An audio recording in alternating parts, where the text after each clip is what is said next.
for listening to Two Girls, One Plant. We're your hosts, Madison. And Jillian, and this week we're talking about the genus Hoya. Hoya, oh my gosh. Hoya. Hoya, oh my gosh, we're so excited. Yes, this has been a long time coming. We planned this episode probably like 2 months ago. Yep, so it was going to be a part of season 2. Yeah, but it's Hoya. Like, Hoya genus is wild. It's huge, y'all. There's so many different kinds of Hoya. The only thing that really brings them together are their flowers. Like, there's so many different species, and they have so many different growing habits and needs, and it's a wide one. It's a big one. So buckle up. We're gonna really break down Hoya today, and just different types of Hoya, and really get into it. But first, before we do that, let's do a recap. How are things going? What's new? Not too bad. I have, some mealies and some of my cacti. So we're going through one by one with some systemic and some insect spray, some insecticide. It's okay. Mealies don't move fast. I talked about it last episode. So hopefully we'll get everybody treated. We'll get them the heck out of here. Yeah, they'll be okay. You showed me that one and I was like, kill it. I know, it's so gross. Murder it. Oh god, yeah, that's so fucking lame. I hate mealybugs. I checked mine this morning and I couldn't find any, but I wasn't looking that well. But here's hoping they're gone. I don't know. We'll see. How are you doing otherwise? Good. It's been a long week. I had a family emergency earlier this week, so I had to drive to Nebraska, and oh my god. It was like the longest drive of my life. But so that was, everything's fine, everything's good, family's okay, but it was like kind of like scary for a little bit there. And then I went to Reroot over the weekend. That's so exciting. She had her second birthday, celebrating Reroot and being open, so that was really cool. I brought her a cake, some carrot cake. Yeah, that's fun. Yeah, happy birthday to Paige and the magical Reroot gang. Bitch. But yeah, I got a ficus. Oh my gosh, I'm completely Palmery. Yeah. Ficus palmeri. I think you. Yeah, it's over there actually in the mealy bin. But just because he's getting treated with the systemic like everybody else, not because he's sick. But the palmeri and the petiolaris. Yeah. I think I have the petiolaris. I think I got the palmeri one. Yeah, and and it has the pink veining. Yeah. In the center of the leaf and all through the stem. I've been wanting it for so long, and I've just been like putting it off, and finally I was like, I'm celebrating. It's Reroot. Yes, I'll buy it. It's great. Treat yourself. Treat yourself. Happy birthday, Reroot. Happy birthday, Reroot. Yeah, that's kind of it. That's all. What's new? That's awesome. Yeah. Well, let's get into this. Let's dive into the genus that is Hoya. We've done these episodes in the past. We've done philodendron and what was the other one we did? Monstera. Yeah. Thank you. Oh my god. So we're doing Hoya today, and this one's going to be a little bit different from the other one because philodendron and Monstera, if you listen to those episodes, are in the Araceae family. Very different families and subspecies and everything that we're going to be talking about today. So we're going to break it down just like we have in the past and to the kingdom, and obviously it's in the plant kingdom, duh. And then next is order, so it's the flowering plants, and You got this, girl. Are you ready for this? I want to say genitals. Honestly, it has like all the right letters for it, and they're just arranged like slightly differently, but like that's literally what you see looking over. Genialis. Gentianalis. There you go. I like that. Okay, sure, why not? So genitals. So then after that, it's broken down to family, and this one we see a lot of. Do you want to try this? I would say Apostanaceae. That's damn. I know, right? Damn, I'm watching a lot of YouTubers. Damn. Fuck, dude. You could have killed that. Okay. But it's from the Greek for dog away, which kind of caught me off guard. Apparently it's known as a dogbane family. Yeah. So, because they were used to poison dogs. But I don't really want to focus on that. That sounds rather shitty. So, dogbane family. Yeah. So those are like flowering plants that you see with like trees, shrubs, herbs, succulents, vines, like that's the dog being family. All kinds of stuff. If it's not a Raceae, it's probably this family. Yeah, for sure. Yeah. And then subfamily. Oh Lord Jesus, here we go. Okay, this one's a good one. Oh God, I did not practice these beforehand. Asclepiodidae.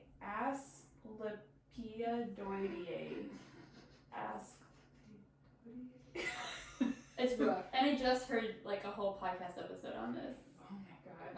And I'm not going to be able to say it. Do you know? No, I can't even pretend. But it's the milkweed family. Yeah, milkweed family, yes. That we can say. Yes. Milkweed family, we've all, I'm sure, heard of the milkweed family. So Hoya is in that subfamily, just like Dischidia is like in that family as well. Yep, Ceropegia, I think string of hearts, right? Yep. Ceropegia, Listopelia, which I wouldn't have guessed because those are always with succulents. Mm-hmm. And then the last one I don't recognize, but hernia? That's not what it is. Hernia. It's hernia. All right, this is this is bad. We're embarrassing. We're not professionals. I'm sorry. We actually want to have an episode this season where we talk about Latin and Latin names, and try and like challenge ourselves to say a bunch of Latin botanical names. So hopefully we can do that in the future. We'll get there one day. We will. We're gonna master it. But anyway, let's talk about Hoya. So we get all the way down to the genus for Hoyas. Yep. So all the way down, so Hoya, and then, we're going to talk about species and cultivars and subspecies a little bit later. So right now we're just going to focus on the overall genus. So characteristics of the Hoya, kind of similar to Araceae. So they're epiphytic, so they grow on trees, they grow on rocks, sides of cliffs. So they grow terrestrially, and they twine, they vine, and they have adventitious roots, which is kind of cool. And they are native to Southeast Asia, primarily more like India, Pakistan, Sri Lanka, that whole area. I know Borneo is really popular. Yeah, Borneo, yep. So that's where you find a lot of the species that we have today, that are cultivars. They did come from Asia, so. Interesting. That's good to know when you want to grow them in your home. Like, it's good to know that most of them are epiphytic. Yeah. Some of them grow in rocky areas, so you're not going to put it in, like, Miracle-Gro indoor houseplant soil. No. You know what I mean? No. So it's cool to look it up and see exactly where that type of Hoya grows. Right. And that whole area, that continent is so humid. Mm-hmm. So, in my dumb brain in the past, before I got into plants, I would look at something succulent and think, wow, this can tolerate dry heat and be fine, where that's not necessarily the case for most succulents. They love humidity, and most Hoyas do well without a lot of humidity or any humidity at all, but they really thrive and really have their plant development go through when there's more humidity. So if you can have your Hoyas in more humidity, and we'll talk a little bit more about that when we get to care tips surrounding Hoya, but good to know. But they were founded in the 1800s by this dude bro, botanist. Botanist? Oh my God! That's what you get for calling him a dude bro. Dude bro. He is a dude bro. Robert Brown. He named the plant after his friend Thomas Hoy. He was a gardener at the Duke of I cannot talk to. Oh my God! Help me! So Thomas Hoy, Northumberland. Oh my God. Of Northumberland. Okay, got it. Yeah. Let's record a genus episode today where I cannot talk. Sorry, guys.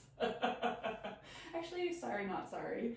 But anyway, so in 2015, and I had a really hard time finding an exact number for how many species there are, but as of 2015, there are 500 scientific names published in the Hoya genus, and they're discovered all the time. They're really hard to find in nature because they're so high altitude in mountains and crevices, so it's really hard to find these Hoya. But it's likely that ones that are including discovered and undiscovered, there's about 600 to 700, maybe even more Hoya that we don't even know about. Wow, That's kind of crazy. And I Like, mean, wild. they are consistently developing new cultivars. Like, I follow a couple people on Facebook that are always selling new varieties and stuff like that. Yeah. So I guess it's just constantly evolving, especially with how popular it's become in the past couple of years. Oh yeah, totally. Like, I love Hoya. I am a Hoya head, big time. We're gonna talk about that too. So, but that's a little bit of the background. So let's talk about like what makes a Hoya and how like the whole like, what's the word? Yeah, how they look. Yeah. You know? How they look. Most people call them wax plants just because a lot of their leaves are like really waxy and thick. But they're definitely, I mean, again, it's a really large genus, so they definitely vary from like semi-succulent to more succulent, and then you also have some that are just totally different, like multiflora that have like more leafy foliage. Really just depends on where they grow and what they've adapted to. Totally. And then there's some that are like really smooth. There's some that have really big leaves. There's some that's like hairy. There's some that feel like velvet. So there's so many different type of like leaf textures and sizes. What is the one? Linearis. It's like, looks like these really thin, almost like hair in a way. Yeah. The way it grows. Yeah, or retusa too. Or Where it's just retusa. super thin and small, but then you have stuff like, is it the megalaster that has like the huge leaves or something like that? It's like complete opposite, you know? Wild looking. But yeah, they're such a huge race, so it's like kind of hard to figure out, you know, because the leaves look so different. You know, they're like, well, is that a Hoya? So that's really, you know, how you can tell is when it flowers. And we kind of want to break down the flowers because I feel like Hoya are like that, it's that plant that you can really count on to flower in your home. Like, I feel like we don't get a whole lot of, like, when you have a plant in your house, like, the lighting is just so different. It's true. And it's not, like, perfect conditions. But I feel like Hoya, if you give it, like, even, like, pretty good conditions, it can flower. It can flower, which is pretty cool. It does take up to, I was reading, takes up to, like, 1 to 3 years. And it has to be, like, a more established plant. That makes sense for it to like mature. It has to be mature, but I had a cutting of a Rebecca and it was sitting in a prop jar. Actually, Adam gave me that. And it flowered. It like grew up a dunkel, spur, flower, and I was like, I looked under and there was this whole little cluster of flowers just from a cutting. And I was like, what the hell? Yeah. Oh wow. And they're like really rewarding flowers too, because like aroids flower, but they have like the stamen and it's like, I'm not gonna say it's ugly. It's not that it's ugly, but it's not like traditional mindset flower. They're not like think of petals or anything like that. Think like peace lily flowers. Like that's what a lot of them look like. Yeah. Or like a peperomia that has like the rat tail flowers. You know. Totally. Hoyas are cute. They're so they cute. look cute. A lot of them smell phenomenal, from like cinnamon to vanilla. Like I've heard all kinds of descriptions. Yeah, chocolate, honey. I've heard of some smelling like ramen noodles. Interesting. That's funny. Or like wine or alcohol. Like there's some that smell. A lot of them smell like amazing, and then there'll be like one that you're like, ooh, you do not need to flower ever again. Just the exception to the rule. There's always that one. There's always that one in the bunch. Yeah, totally. And they'll smell a little bit stronger at night too if you do have ones. Which is so, I love that. I love like how some plants, like when they flower, like they're just so strong smelling at night. Because it's not just Hoya, I feel like a lot of plants are like that. Which is so interesting. We should look into that, why that is. Probably has something to do with pollinators, because I know a lot of bugs are really active at night. And so that'll help attract them. But we could we should do like an episode on pollinators, because I think they're super cute and they're really important. But yeah, super sweet smelling, and then they grow in little umbels, which is a really cute word for it. Is that how you would say that? Umbels, yeah, right? It describes the flowers because they make little umbrella ribs. They basically, they almost look like a little umbrella shape of tiny little flowers. It's really cute. Yep, and the flowers are shaped like stars, so it's a 5-point flower. Which is really, really cool. And there are different types of petals, which is called the corolla of the flower. And it could be spreading, it could be revolute, it could be reflexed, bell-shaped, claw-shaped, urn-shaped. So there's so many different like shapes of the 5-point, like of the flower. Yep. But they're always going to be that 5-point in that cluster looking like an umbrella. So it kind of reminds me of, did you ever play Mario Galaxy? A little With bit. those stars, and you would like shoot stars at like, that's what I think of Aw. every time. I always think of Mario whenever I see That a was pretty flower. funny. I don't know. There's a pretty good range of them. Like if you want to look up online, and we can share in our stories, look up like a Hoya carnosa flower, Okay. and then look up like a Hoya multiflora. Yeah, like totally different. Yeah, totally different, Yep. but both really beautiful, and they Yes. both still have that same shape. Yeah. You know what I mean? Like overall. Mm-hmm. Yeah. I love flowers. I know they're really lovely. Honestly, I wish all my stuff was flowering. Have you ever had Can't one wait. flower for you? Like any? I haven't actually. I've had a couple of peduncles, but like for example, my serpents had a peduncle, but then I Okay. repotted it, and it was like, nah, fuck you, I'm gonna drop that shit real Did fast. not like that. So Yeah. that was on me. Yeah. But they all have like a permanent home now, so I'm hoping, not now that we're going into winter, but like at the start of next year, Right. I'll get Yeah. some good stuff. Oh yes, I think you will. Definitely for spring next year you will. You Yeah. had some, right? Or no? Just that Rebecca. yeah. Just that Rebecca. And I was like, I did it! I am the plant goddess! I'm done! Like That's how it feels. You feel like you've accomplished. It's like getting an orchid to flower. You're Oh, like, yeah. fuck yes, I did this. Be Fuck green yes. thumb. That's awesome. All right, so how do you take care of a Hoya once you hop on this bandwagon? So, once you start collecting, you're gonna find that Hoya, each different species has different care, right? But for the most part, let's talk about light. It's all kind of similar. It really depends on the leaf type. So, for the most part, never put a Hoya in direct bright light. Nope. It needs to be indirect.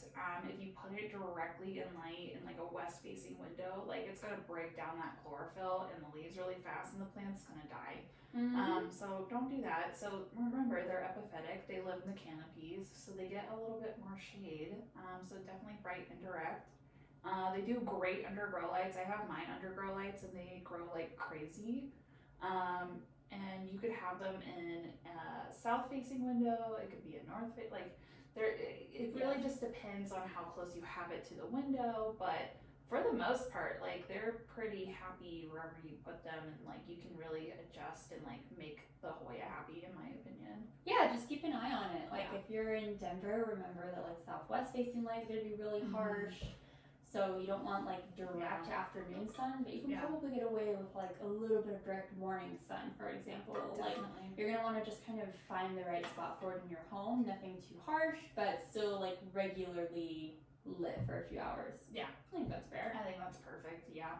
And I know like, I remember in Florida when I went to visit one of my family members' homes, they had this giant Hoya carnosa. It was outside and it was shaded, but it got maybe like 4 hours of sunlight a day, and that thing was like a freaking bush. Like it was probably like 5 feet wide. That's amazing. Like I've never seen a Hoya look like that before. They do amazing down there. I follow a grower in Tampa who has all his Hoyas outside, and they're just happy all year round. It's stunning. So cool. Mhm. I'm jealous. I know, right?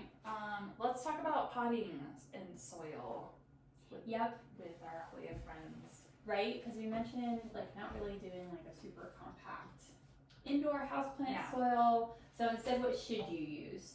Like I wouldn't do exactly the same as what you do for your philodendron, but honestly pretty similar. Like you want something chunkier. You want something really well draining. Charcoal will kind of help just with bacteria and like keeping a healthy balance.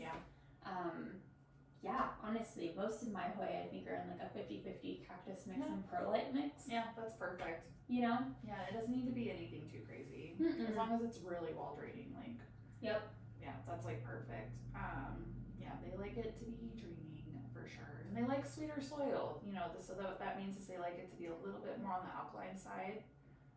So to help that, you can crush some eggshells and put it on the top of your pot. And when you go to water, it's going to release that alkaline into the soil. So that's really going to help it. So, interesting. Yeah, because they just do better. They just grow a little bit quicker when the soil's a little bit more higher in the alkaline, which is kind of cool. That's good to know because they're like pretty slow growers overall. Yeah. Yeah, they are. I think it just depends on conditions in your home. Like, I feel like so many people are like, I want a fast growing plant. And I'm like, yeah, don't get a Hoya.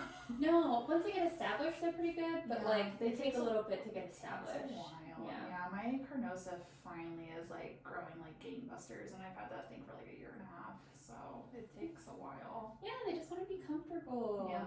And then, what do you have your Hoyas potted in? Like, do you have it in terracotta or do you have it in plastic? I have it in both. I have it in plastic, terracotta, ceramic. I was testing in the beginning, so I put a lot of stuff in ceramic and a lot of stuff in terracotta, and then everything's in its nursery pot. But there's like this big debate online where you should not put your Hoyas in terracotta, which I have heard that before though. yeah, and I get why, but so like for people who are pro putting it in terracotta, like Hoyas don't like to have their feet wet. Like they don't like to sit in water. They want it to be draining. They want to get watered, and then that water needs to get the fuck out. Like that's what they want, and the terracotta helps to wick away that moisture, right? We all know this.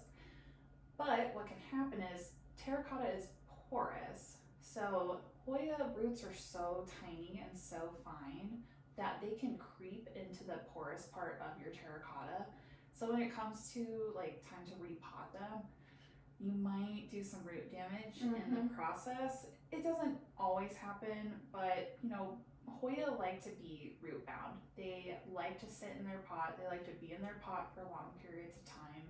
So that's a big debate online. Don't feel bad if you have it in terracotta. Don't feel bad if you have it in ceramic. Like, just adjust your watering levels. Like, that's all you really need to do. Adjust your light, adjust your soil mixture, and you'll know when you need to like water it for that whole thing. So yeah, of course. And by the time that something is really root bound and stuck, it usually the roots are pretty established. So even if you cause a little bit of root damage, it's probably not the end of the world. You know, go ahead and pot it in something new. It should be okay. Honestly, I have all my stuff. It's like terracotta color, but it's all in plastic because it's cheap. Like I go for whatever's easy. So really, it doesn't have to be anything too complicated as long as you adjust your watering properly. Yeah, definitely. Yeah, I don't really see, and like people get so heated about it too. I'm just like, bro, it's like it's a pot. It's whatever works for you, y'all. It's really okay. It's not the end of the world. But let's talk about a little bit more about watering. Watering, these guys are drought tolerant. They can go long periods of time without being watered. I'd say I'd water mine like once every 3 to 4 weeks, depending on what type of Hoya it is. Like you have, we have a bunch of Hoyas on the table right now. But like the Hoya Bella, for instance, I probably would water that like every 2 weeks. Yeah, exactly. I was gonna say like you can always look at the leaves. So like I have a Hoya Bovada here, and those have like really, really waxy, thick leaves. So you know those leaves are storing water for that plant. Yeah. So once a month is probably fine for it. Whereas like the Hoya Bella that Madison mentioned is like has much finer leaves, and they're not really succulent like at all. They almost feel like regular foliage that you would find on like a normal plant, whatever that means.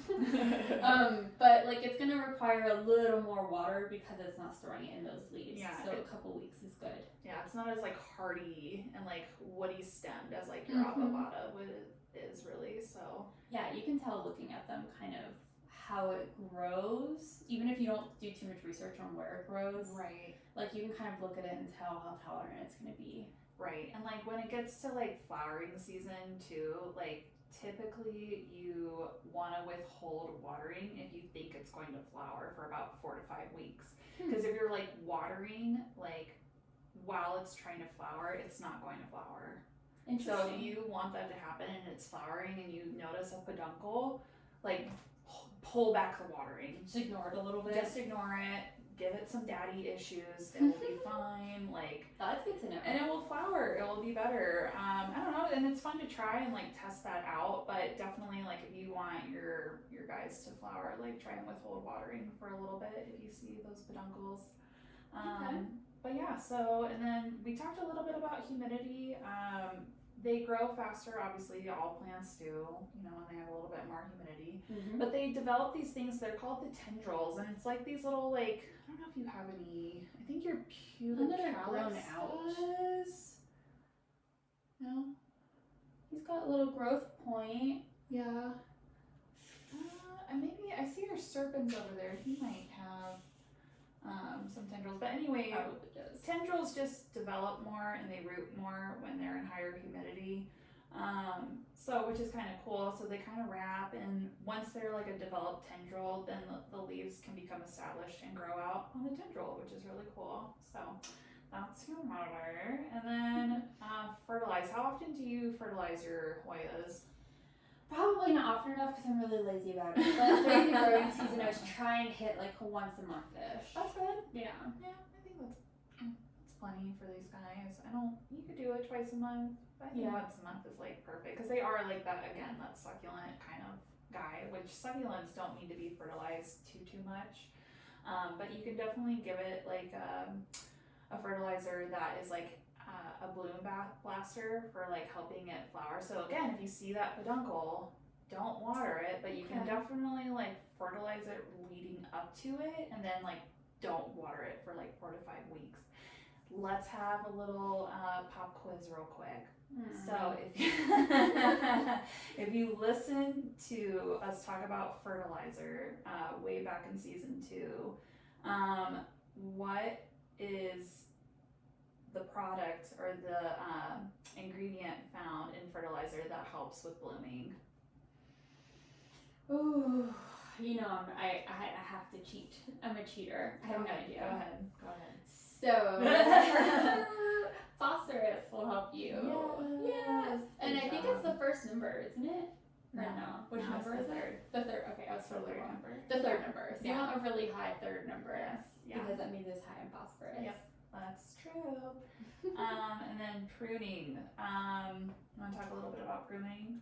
Yeah, totally. I love your first note, like anything dead, cut it back. It's not coming back to life. So if it's dried out or anything like that, you can just cut it back and prune it, let the plant put energy where it needs to be. As for like really vigorous stems that are growing a lot, you can see on the table in front of us, if you're watching this on YouTube, that I have like a couple of trellises on some of mine. I have others that are kind of just hanging.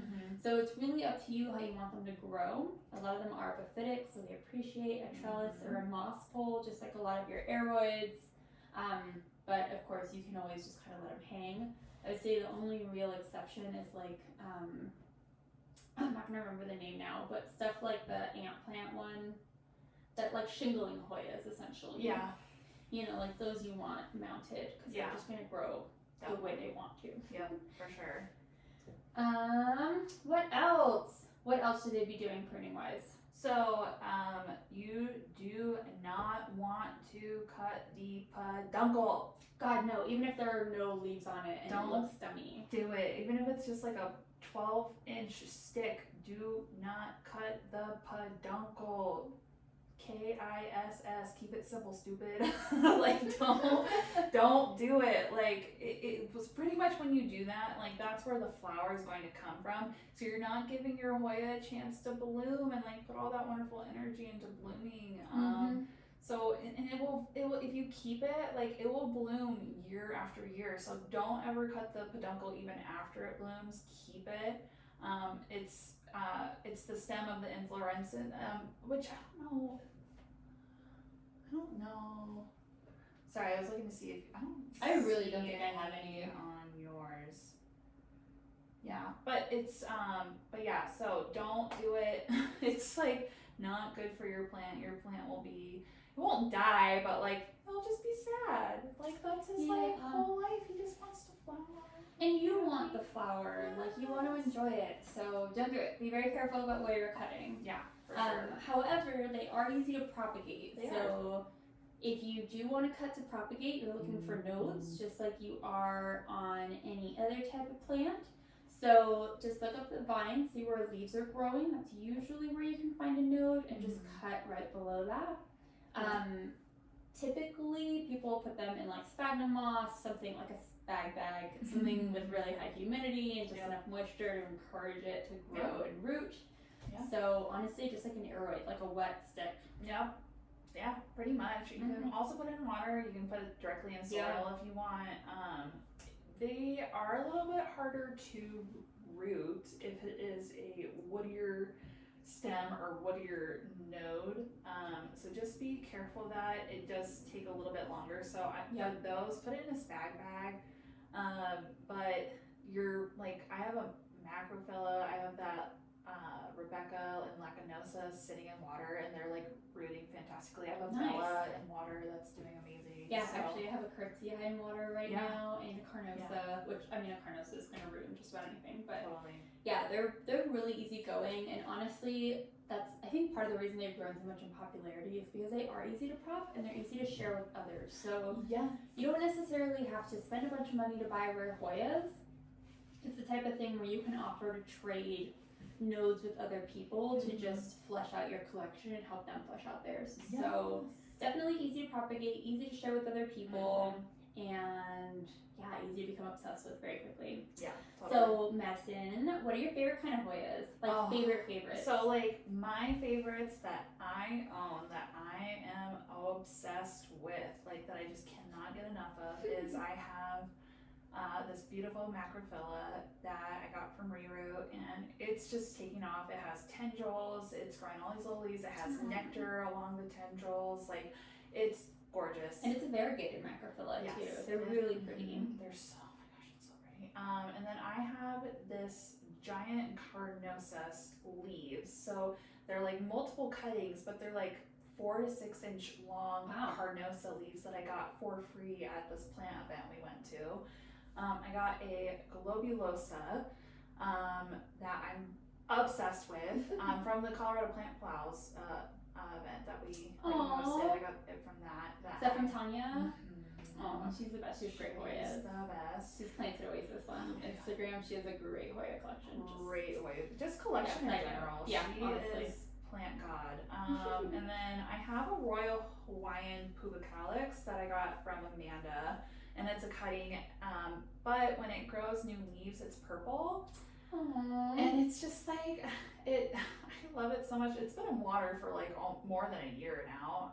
And then I have my Polyneura, which is that fishtail Hoya, and I have 2 cuttings of it, and I love it. But that is like the thin leaf variety. And I was like, well, I'll kind of treat it like my Bella. No, she needs to be watered at least once a week. Really? Otherwise, she just like will wither. Oh. And I'm like, oh my god. And I was like freaking out. So like I water that bitch once a week. That's good to know. Like it's what it's in like a spag, charcoaly, perlite mix.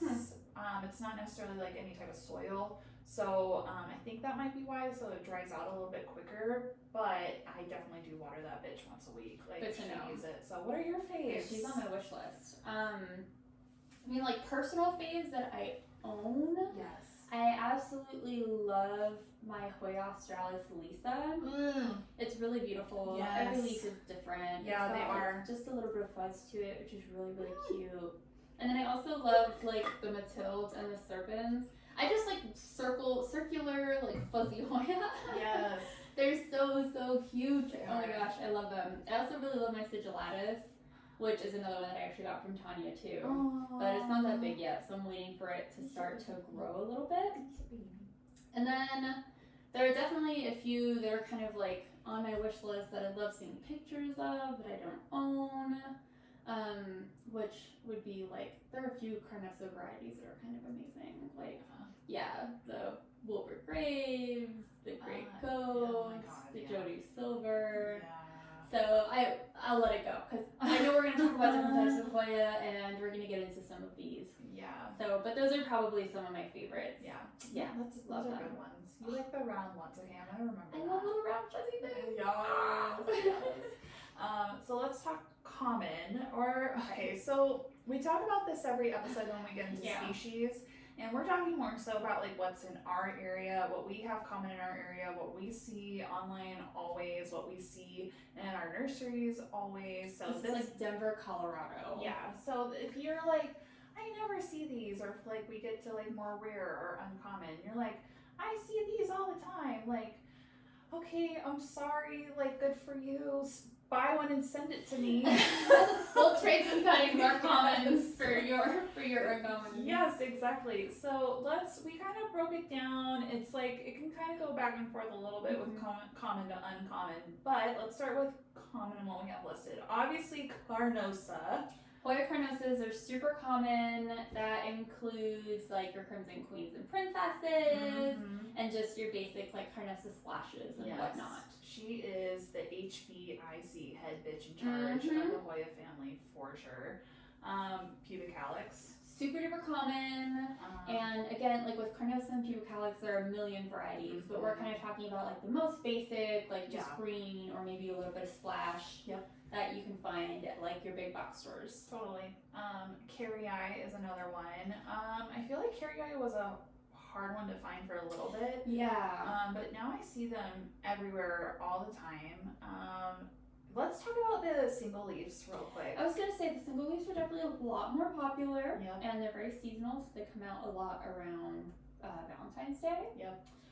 They are probably not going to grow into a full plant. Nope. They are really just the leaf. When they're being cut, people aren't cutting them for nodes or to generate full leaves, full plants. They're really just trying to sell like a cute little pot for Valentine's Day. It's just like a novelty item more than anything. They might have cut with enough like cells from the node to form roots or a new growth point. It's possible, you know, but very rare, and I wouldn't buy one expecting that. Yeah, totally. You know, like I see people all the time that are like, well, mine grew into a plant in mine, dude. And I'm like, well, you just got lucky with the one that you got for Valentine's Day. You hit the Carrie lottery. Yeah, you did. So good for you, but also have fun waiting 30 years for that thing to freaking grow into a full-size plant. Yep, just saying. But those are pretty common. I would say for like a full pot of Carrie with like multiple leaves, they're a little more common now, but they're pretty expensive. Yeah, they're expensive. Billabata is another one. I see that in like Home Depot and Lowe's now all the time. Hoya compacta. Super duper popular. So the rope, we're not using the name associated with the compacta, the common name. We spoke about that in season 2 a little bit. Yeah, in passing. Yeah, so, but we just call it Hoya compacta. It's the one that looks like little, just like... It's actually a carnosa variety. That's right. Yeah, it's a Hoya carnosa compacta. Yes, that's right. Yeah, those are cool, really popular. The variegated ones are like ridiculously popular too. And those do get more rare depending on the variety, just like the pubic calyx. Yeah, so, you know, we're not talking about Manaloas or anything crazy like that, just like your standard compactas. Yep. Abavada, you have this beautiful Abavada. I do. Right here. I actually got a really cheap pot of it and split up the pot and sold off a bunch of pieces of it. So this is like a fourth of the original pot. What the fuck? I know, and I've gotten pictures from people I sold them to.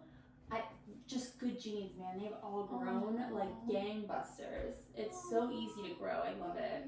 It's adorable. Yeah, super happy. Curtsy Eye is another one. We both have Curtsy Eyes. Yep. Those are super fun. I love Curtsy Eyes. I do too. They're, again, you gotta kind of water them maybe every 2 to 3 weeks. They have really small little leaves.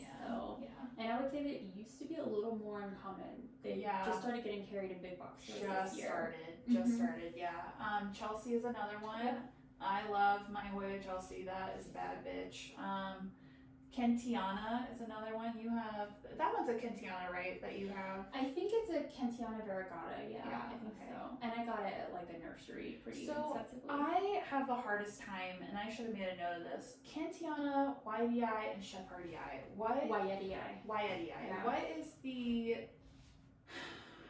Oh girl, I have no fucking idea. Maybe we can find a good chart online. If we find it, we'll share it with everybody. Yeah. But they're all thin and long, and I know some of them are thinner than others. Kind of look like green beans. They all look like green beans. Yeah, but one's maybe like short and stout, maybe one's long and thin, and I for the life of me cannot remember. Yeah. Oh my god, I should have looked that up. We'll like Jillian said, if we find like a chart or something, we'll definitely post it on our stories. Yeah, that would be really helpful. But anyway, those are more common ones. Let's talk about uncommon to maybe a little bit more expensive, but definitely are on the market and you can still find in your nurseries and online, but you're gonna have to wait a little bit. That's fair. Macrophylla is one. I It's a feel good like one. it's come onto the market, but it's slow getting everywhere right now. Similar to like Carrie-eye, where like you can find it, but it's a little pricey when you do find it. Yep. So you might have to be a little more patient about it. Same with the serpens. Yep. I actually got my serpens really cheap. I got it for like $5. Yeah, because Uh-huh. nobody knew what it was. Crumps was growing it and just selling it in random trays of succulents.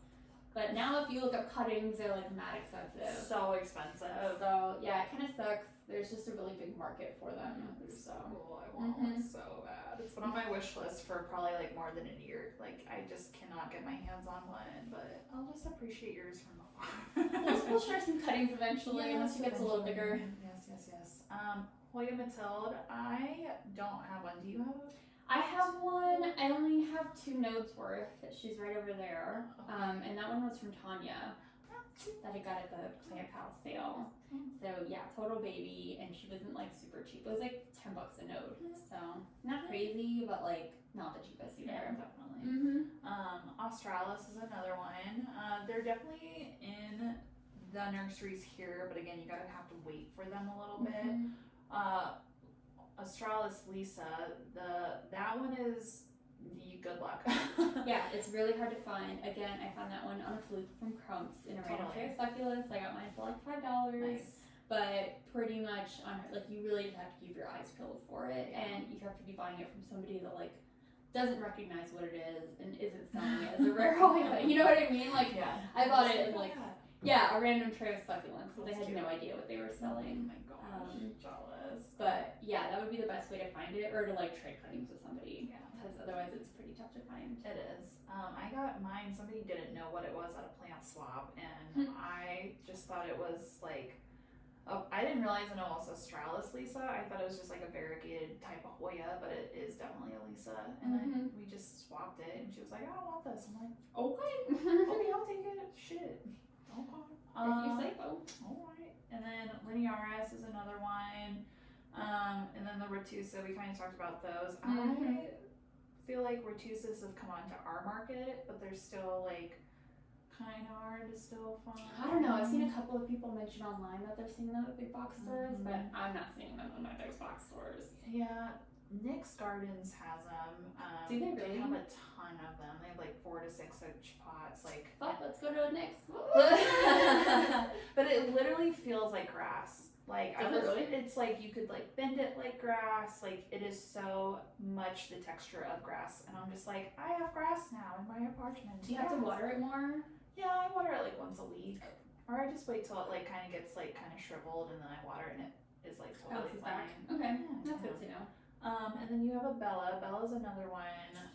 That's like hit or miss. Like you'll have them in like the stores for like 6 months, and then like you won't see them at all. Yeah, I was gonna say at my store where I work, I order like random Hoyas, so I'll just order like a random 8 4-inch Hoyas, whatever they have.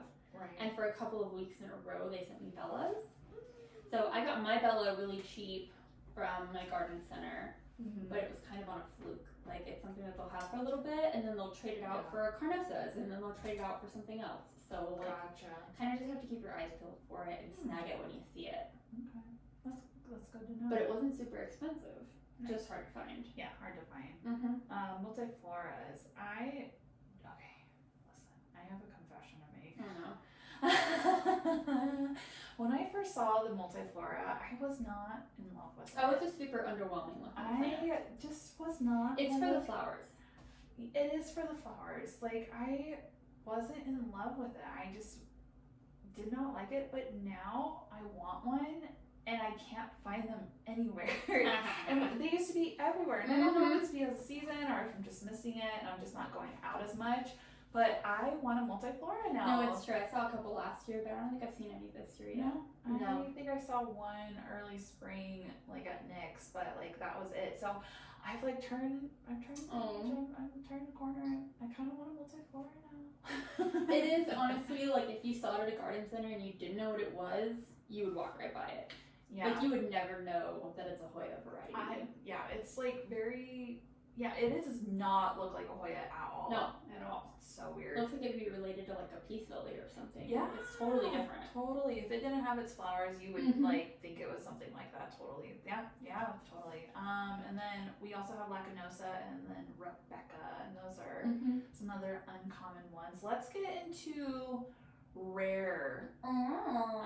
The ones that are hard to find, the ones that are super expensive, the ones that Patrick has to pay some person from Russia. I was gonna say his... Patrick and Adam are both like trolling for online. Okay, so our friend Patrick, who was on the podcast for our season 2 finale, he ordered. He probably does not want me to share this. No, this is a sad story. It's a sad story. He ordered Hoyas from Hoarded Hoyas. He ordered Hoyas from Russia from a gal and who's extremely reputable. Yeah. And Adam's also ordered from her as well, and he ordered like really rare Hoya. Like he spent some coin, y'all, on these Hoya. And what do you get, Madison? He What showed up at his door? A big old empty box of Oh ramen. god, it fucking hurts. Fucking USDA took all his plants. I mean, they really just like took the knife and then just twisted it a little bit when they Delivered sent him an the empty box. Like, Mhm. fuck them. That's so mean. So, yeah, we're sorry, Patrick. We love you. Everybody say a prayer. He is reordering them, so hopefully he'll get them in. And, Everybody, good vibes, fingers crossed. yeah, good vibes, fingers crossed, exactly. But there are, some rare Hoyas we're going to mention that he did order. One being a gray ghost. I think he ordered in that, and I think he also owns 2, I can't remember exactly. But Grey Ghost is like, it's a Carnosa cultivar, or subspecies, but it's very, very hard to find. Yep. This one, like it's there, but you have to like know somebody who knows somebody who knows somebody, and is like a Hoya collector. Yeah. To get this cutting. It's crazy. It's crazy. It's pretty, like it's just like a gray looking silvery Carnosa, which is really cool, but like it's a lot of money. Great Ghost. I would say isn't there like a Nova variety that's on that same level, just really hard to find. Yeah. The Wilbur Graves is super duper hard to find. Yeah. Just another Carnosa variety. Yeah. And then the Jody Silver. Yeah, which I barely knew about until you really told me about it. I've like heard of it, but I didn't realize it was so rare. Oh my god, the dogs are like. I was gonna say, is that in my house? So it's the only thing we're hearing. What the hell? Because we're listening to ourselves on headphones, so it's hard to tell that they're okay. Sorry about that, guys. And then other ones, I got the Globulosa, and very rare one. You also have the Ganungading. The Ganungading, which I am obsessed with, and a similar one of that is the Sunrise. So this Hoya Sunrise, I've been trying to get my fucking hands on for so long, and I want one so bad because like you sun stress it. And then it turns like this pinky orange color. The colors are so oh my god. Doesn't Adam have one? Wasn't that his favorite Hoya when he was on the podcast? I think so. It's just so pretty, and then the veining of it all. Oh god, it is like a showstopper. It is so beautiful. But yeah. One fucking day, hopefully. But yeah, so those are some like rare ones, and there's so many other ones that we didn't talk about because there's just so many. We could be here all day talking about rare Hoya. But let's talk about variegation. So we kind of talked about these, and like obviously if something's variegated, it becomes more rare or becomes more expensive. Right. So there's like the splash types. So like your Avovado here is like splashy. So it's the Pubicalis. And I'll share some pictures in the story so you guys can see what we're talking about. But it's literally just like somebody took a paintbrush and just splattered it with some silver or some white. That's right. And then there is the cream in the center of the leaves, and then the outer part of the leaf. There's pink, there's purple, sometimes there's orangey red colors. But let's talk about this whole cream and center and then around the leaf. So I have been like trying to tell the difference for a while, and then someone told me this. And how you can tell the difference with especially like the Hoya Carnosas. This is where I've heard it, so. Yeah, so to tell the difference, because we have the Crimson Queen and Crimson Princess. So they're two different like subspecies or cultivars of the Carnosa. So, to tell the difference, the queen is the standard variegated version, meaning the center of the leaf is green and the edges are cream in color. And that one is the tricolor. So when it's growing new leaves, it's pink and then fades to cream. So, and that's what I have. So I'll show some pictures, but I have a queen. So it starts pinkish and then that'll eventually fade to a more white color. Exactly. And that one is albo marginated. So that means it stays in that albo color pretty much. Yeah, literally, but the albo color is in the margins on the edges of it. Exactly. And then the princess is the reverse variegated or rubra version that has cream in the center and green edges.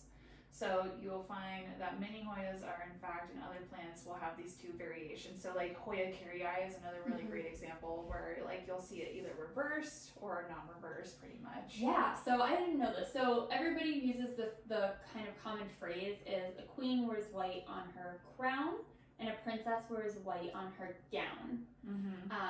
So literally the queen wears white on her crown, on the edges, and the princess wears white on her gown, which is in the middle on the body of the leaf. But, so if the queen variegation is a standard variegation, the princess variegation is the reverse variegation. I always use that to tell crimsons apart. But Madison told me that rule applies to all Hoya. So if you have a Hoya carrii that's variegated, it's going to be a queen, so it's going to have a variegation on the edges. And if it's reverse variegated, it's going to have the white in the middle. And that's probably true for all plants. Like if you have a reverse variegated spider, it's going to have the white in the middle. So like if you shop a lot online for plants and you see like they'll be variegated, usually like the growers, especially like really great reputable growers that are really well educated, they will put reversed variegated. So like usually like I know Gabriella plants, like Shane will put he'll sell like variegated carrii sometimes, and he'll have the different types. And he'll put on there if it's reversed or not. Yeah, totally. So, it always confused me. I could never remember which was which. But I always remembered the same for crimsons and didn't realize that was applicable to everything. Kind of blew my mind a little bit. I'm not gonna lie to you. Yeah, it's super helpful. I love that little tip. Cause like I was just like I can never tell the difference, because to me it's like when they're right next to each other, but then I'm like, oh wait, okay, there is a difference. So they're super. I love carnosas. They're just so. And yours is really cute. It's alright, you know, it's not bad at all. It's putting out a lot of white right here, which is like it's gonna die at some point. It's like you gotta stop doing that, honey. But otherwise, they're good. You can see that pink is starting to fade there. I'll take pictures so y'all can see, but we do have it up on our YouTube too, so you can see I'm like messing with this plant. Okay, cool. Well, I mean, I guess that's Hoya. In a nutshell. Yeah, I mean, and there's so much. Like, we could have an episode that would last hours, and like, we're not experts in any way, but we're definitely Hoya heads, as I would like to claim that term for myself. Got a healthy appreciation. I love Hoya. I cannot get enough Hoya. If you want to give me your Hoya, or if you want to swap plants and give me Hoya, you can DM me on my Instagram. I want all the Hoya. I just want to have a room of Hoyas. Oh my god. I wish, honestly. But hopefully y'all learned a lot about the genus in this episode. Maybe something you didn't know before. Maybe you have a new wish list plant that you didn't know you needed. If you have any other questions or want to share your favorite Hoya variety, reach out to us, let us know. We love hearing about new varieties that we haven't heard about before, so that'd be super cool. Please let us know, and you can follow us on our Instagram. It's at 2 Girls 1 Plant Podcast. You can also follow our personals, just Pups and Plants and Amusing Plants.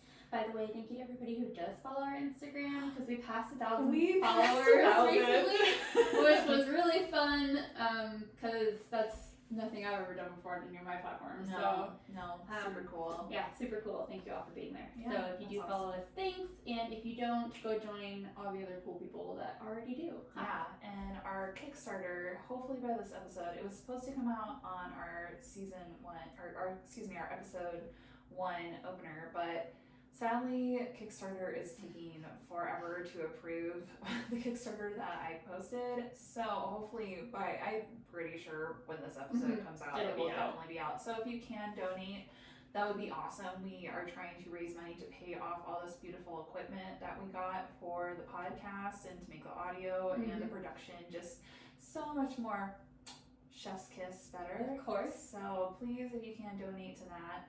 And again, use the hashtag #PlantsCreateChange if you want to host an auction for yourself and donate to a really great cause, really great social issues that are important to you. So use it and tag us, and we'll share, we'll bid, all the good things. Yeah, absolutely. And seriously, always feel free to DM us to ask for advice on how to do it too. I had a few people reach out this week, and we were able to donate money to some really cool causes. Yay. So we really are happy to sit there and have a conversation with you about the best way to make that happen. Yeah. So don't ever feel like you're bothering us. If you want to do an auction and use your plants to create change, please reach out. We would love to help you do that and make it good ourselves. Awesome. All right, I guess we'll talk to y'all next week. Thanks for listening. Bye. Bye.